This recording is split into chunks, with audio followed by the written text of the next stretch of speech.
నమస్కారం ఇది సంగతికి స్వాగతం రాష్ట్రంలో విద్యుత్ సంక్షోభం తీవ్ర రూపు దాల్చుతోంది అంతకంతకు పెరిగిన అంతరాల్లో పల్లె పట్టణం అన్న తేడా లేకుండా అంధకారం అలుముకుంటోంది పరిశ్రమలకు పూర్తి పవర్ హాలిడేలు ప్రకటించారు ఫలితం కట్టలు తెంచుకుంటున్న ప్రజాగ్రహం మెరుపు ఉద్యమం రూపంలో ఉక్కిరిబిక్కిరి చేస్తోంది హైదరాబాద్ నుంచి పల్లెపెళ్లకు దావానంలా పాకిన ఆందోళనలు సమస్య తీవ్రతకు అద్దం పడుతున్నాయి రాస్తారోకోలు ధర్నాలు దిగ్బంధనాలు సబ్స్టేషన్ల విధ్వంసాలు అనేక రూపాల్లో జనం ఆక్రోశాన్ని వెళ్లగక్కారు మేమేం చేయలేమంటూ ట్రాన్స్కో చేతులెత్తేయడంతో పరిస్థితి ఎప్పటికి చక్కబడుతుందో చెప్పలేని అయోమయం ముసురుకుంటున్న ఈ కరెంటు కష్టాలకు కారణం ఎవరైనా ఫలితాలు మాత్రం అటు ప్రభుత్వాన్ని ఇటు ప్రజలను ముప్పు తిప్పలు పెడుతున్నాయి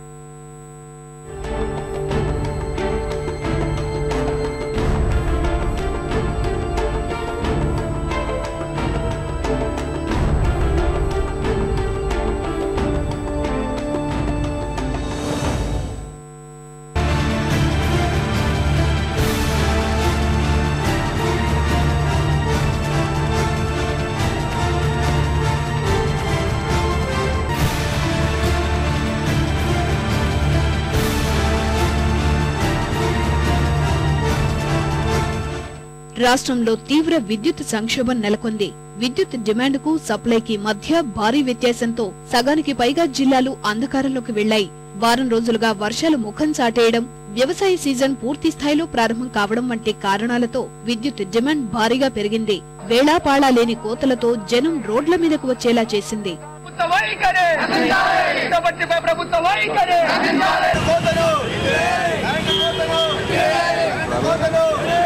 ప్రస్తుతం రాష్ట్రంలో 265 మిలియన్ యూనిట్ల విద్యుత్ డిమాండ్ ఉండగా 52.61 మిలియన్ యూనిట్ల లోటు ఏర్పడింది దాంతో గ్రిడ్ భద్రతా దృష్ట్యా డిస్కంలు భారీగా విద్యుత్ కోతలు పెడుతున్నాయి గ్రామీణంలో రోజుకు 10 గంటలు మండల కేంద్రాల్లో 6 నుంచి 8 గంటలు జిల్లా కేంద్రాల్లో 6 గంటలు హైదరాబాద్ లో 3 గంటల చొప్పున కోతలు సాగుతున్నాయి వేసవిని మించిన ఈ కోతలపై అధికారులే నిస్సహాయత వ్యక్తం చేస్తున్నారు every day we are facing a shortage of 2000 megawatts ఏమైంది నిన్న అంటే మొన్న రాత్రి నుంచి 1000 మెగావాట్ ఇంకా పోయింది అంటే ఆర్టీపీకి 2 యూనిట్స్ పోయినాయి ఒక ఎన్టీపీసీ రామగుండం యూనిట్ పోయింది జూరాలలో వి వర్ గెటింగ్ ఆల్మోస్ట్ 180 మెగావాట్ అది కూడా 70 మెగావాట్ కి పడిపోయింది పర్చేజులు కూడా పడిపోయినాయి because it was not available so అందులో 1000 మెగావాట్ అది కూడా పోయింది సో 3000 మెగావాట్ అంటే సుమారుగా 70 million units was not available then we told all industries not a single industry should be allowed to work and divert for the domestic and for the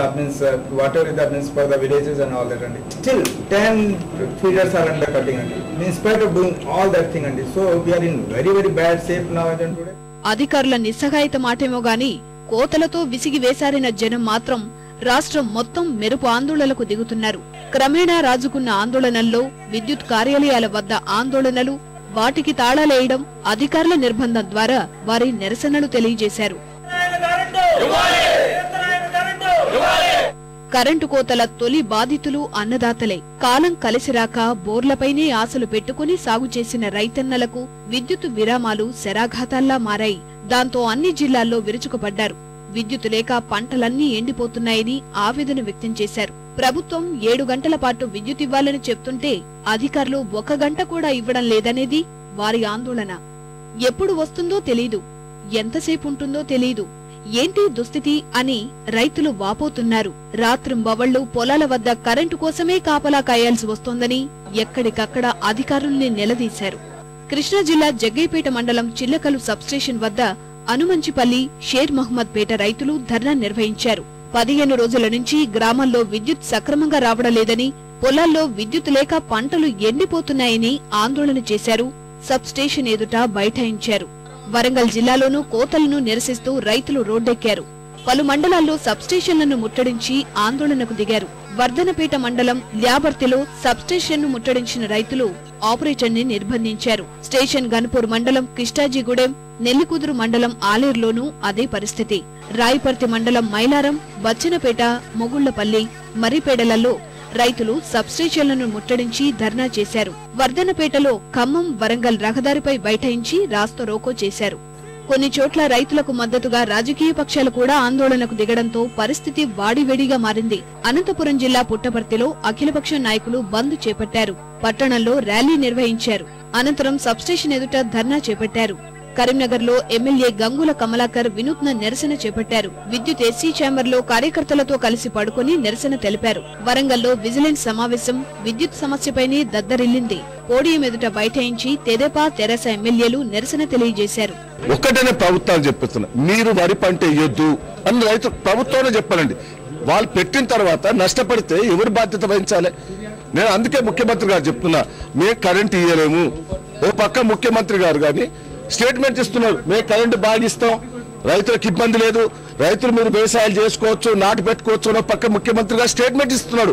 Indiramma బాటల మేము ముఖ్యమంత్రి గారు చెప్తున్నాం, ఎలక్ట్రిసిటీ ఇయ్యలేము, మీరు రైతులు మీరు నాటు పెట్టుకోవద్దు, వర్లు దున్నొద్దని చెప్పి స్టేట్మెంట్ ఇస్తే అదన్న రైతులకు పెట్టుబడి మిగులుతుంది. పారిశ్రామిక రంగం కష్టాలు సరే జంట నగరాల చుట్టుపక్కల పరిస్థితి మరీ దయనీయం. కరెంటు ఇచ్చేది లేదని ట్రాన్స్కో సీఎండీనే తేల్చి చెప్పేశారు. ప్రస్తుతం సంక్షోభంలోనూ పరిశ్రమలు తాత్కాలికంగా ఆపుకోమని సూచనలిచ్చారు.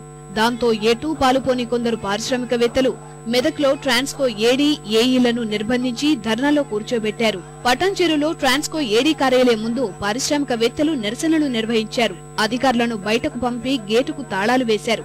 స్టేట్ వైజ్ కూడా ఇటువంటి పరిశ్రమలకు ఇబ్బందికరమైనటువంటి వాతావరణం నెలకొన్నప్పుడు ముఖ్యమంత్రి గారు ఇందిరమ్మ బాట అనుకుంటూ ఆ బాట ఈ బాట అనుకుంటూ వెళ్లడము, ముఖ్యమంత్రి పదవి కాపాడుకోవడం సరిపోతుంది. మా రాష్ట్రానికి ఒక సిగ్గుచేటు, ఇక్కడ ఒక విద్యుత్ శాఖ మంత్రి కూడా లేకుండా స్టేట్స్ మంచి సప్లై ఇస్తున్నది పవర్, మన రాష్ట్రంలో మాత్రం మనము విద్యుత్తును వినియోగించుకోలేకపోతున్నందుకు మనం ఎంతో సిగ్గుపడాల్సినటువంటి రోజు ఇది. యాక్చువల్ గా ఎందుకంటే పారిశ్రామికవేత్తలు కోరుతున్నట్టు వాళ్ళకు అప్పగించినట్టయితే మేమే రన్ చేస్తామని చెప్పేసి మా యొక్క సోదరులు పారిశ్రామికవేత్తలు కూడా చెప్తున్నారు.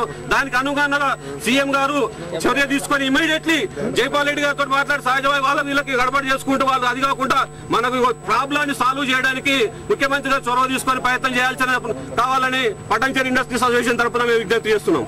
ఉత్తరాదిన గ్రిడ్ వైఫల్యం చెంది జనం అష్టకష్టాలు పడిన చీకటి చిత్రం ఇంకా కళ్ల ముందు నుంచి తొలగిపోలేదు.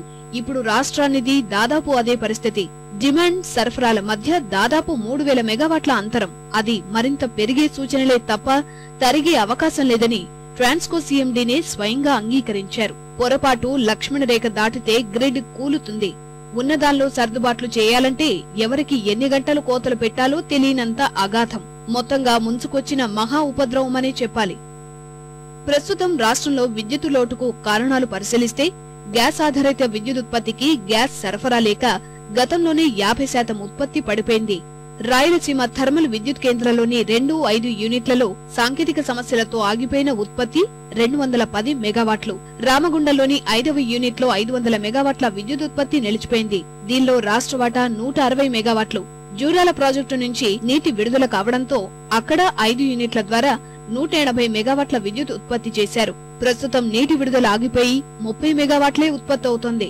జలాశయాల్లో నీరు చేరితే తప్ప విద్యుత్ లోటుకు పరిష్కారం లభించదని ఇప్పటికే విద్యుత్ సంస్థలు స్పష్టం చేస్తున్నాయి. థర్మల్ ప్లాంట్లను నిరంతరం నడిపించడంతో సాంకేతిక లోపాలు తలెత్తుతున్నట్లు కూడా జెన్కో సంస్థ చెప్తోంది.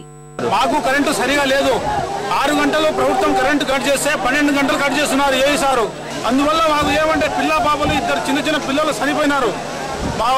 ఈ కరెంటు వల్ల చాలా ఇబ్బంది ఉంది. మాకు చాలా ఇబ్బంది ఉండి మనం ఇదంతా ఇప్పుడు కడుపులో మంట ఆగలేక ఇప్పుడు మెట్టకు వచ్చేసినాం మేము. కరెంట్ ఎప్పుడు పోతుందో ఎప్పుడు వస్తుందో కూడా ఎవరికి అర్థం అవడం లేదు. చిన్న పిల్లలు నిద్రపోవడం కూడా చాలా కష్టంగా ఉంది. వర్షాకాలం దోమలు రోగాలు వస్తున్నాయి. అసలు మా టైమింగ్ అనే కానీ ఎన్ని గంటలు అని మామూలు సాధారణ మండలానికి 6 గంటలు కట్టడం తెలుసు. కానీ మా మండలంలో 10-12 టైమింగ్ వేళాపాల లేదు. చాలా తీవ్రంగా బాధపడుతున్నారు జనాలు. రంజాన్ శ్రావణ మాసంలో కూడా అసలు ఎప్పుడు ఎడాపెడా కరెంటు కోతలు విధించడం వల్ల ఉదయం పూట వాళ్ళు ఒక పొద్దు ప్రారంభం సందర్భంగా వంట వండుకోవాలి, సైరన్ రావాలి, ఆ సమయాన్ని కూడా పాటించకుండా అసలు రాత్రి పూట కరెంట్ లేకపోవడం వల్ల ముస్లిం సోదరులు అనేకమైనటువంటి ఇబ్బందులు పడుతున్నటువంటి పరిస్థితి ఉన్నది. అందువల్ల మేము ఈరోజు ఎట్టి పరిస్థితుల్లో పరిశ్రమలకు హైదరాబాద్ నగరానికి కోత విధించైనా సరే గ్రామీణ ప్రాంతాల్లో రైతులకు 7 గంటల కరెంట్ సరఫరా చేయాలి. అదేవిధంగా ముస్లిం సోదరులకు ఉదయం పూట కరెంటు తీయకూడదని చెప్పి మేము వారిని కోరడం జరిగింది. ప్రస్తుతం నడుస్తున్నది రంజాన్ మాసం కావడంతో కోతలతో ముస్లింలు పడుతున్న బాధలు వర్ణనాతీతం.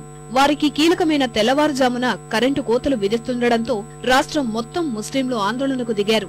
కర్నూలు జిల్లా సిరువెళ్ల గ్రామానికి చెందిన స్థానిక సబ్స్టేషన్ కు తాళమేసి ఆందోళన చేశారు. జలాశయాల్లో నీళ్లు లేవు, థర్మల్, గ్యాస్ విద్యుత్ కేంద్రాలు పనిచేయడం లేదు, కొందామంటే అమ్మేవారు లేరు.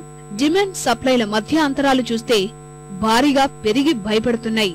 గడ్డు పరిస్థితి వస్తుందని తెలిసి మిన్నకున్న పాలకుల వైఫల్యానికి జనం చెల్లిస్తున్న మూల్యమిది. రాన్రాను మరింత గడ్డు పరిస్థితి ఎదుర్కోవాల్సి వస్తుందో ఇప్పుడు అందర్నీ భయపడుతున్న అంశం అదే.